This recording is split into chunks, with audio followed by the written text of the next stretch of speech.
అందరికీ happy Navratri. So ఈ రోజు వచ్చేసి ఫస్ట్ డే కదా, సో పెద్దమ్మ వాళ్ళ ఇంట్లో అమ్మవారిని పెడతారు. ఇక్కడైతే మమ్మీ వాళ్ళు వచ్చేసి ప్రసాదంకి దద్దోజనం పులిహోర రెడీ చేసేసినారు. అండ్ డిన్నర్కి వచ్చేసి సోరకాయ వేసి పప్పుచారు చేసినారు. అండ్ ఇది వచ్చేసి ఆలు కుర్మా చేస్తున్నారు అనమాట. లైక్ ఆయిల్ వేసేసి ఇప్పుడు పప్పుచారు అయితే రెడీ అయిపోయింది, రైస్ కూడా రెడీ అయిపోయింది. అండ్ ఆలు కుర్మా చేస్తున్నారు. ఏం వేయరు ఇందులో, జస్ట్ కరివేపాకు ఫ్లేవర్ కోసం కొంచెం పచ్చిమిర్చి ఇంకా టొమాటోస్ తోటే చేస్తారనమాట. సో ఇక్కడ మా పిన్ని వచ్చేసి ఆలు బాయిల్ చేస్తారు కదా, సో అవంతా ఏమంటారు కట్ చేస్తున్నారు. అండ్ ఇక్కడ మా మమ్మీ డిన్నర్కి ప్రిపేర్ చేస్తున్నారు.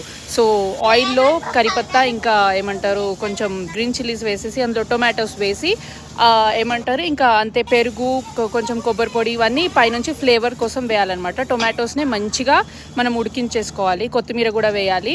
సో నేను వచ్చేసి మంచి బాందిని ప్రింట్ శారీ వేసుకున్నాను అనమాట. సో వీడియో కనుక నచ్చితే లైక్ చేసేయండి. బాయ్.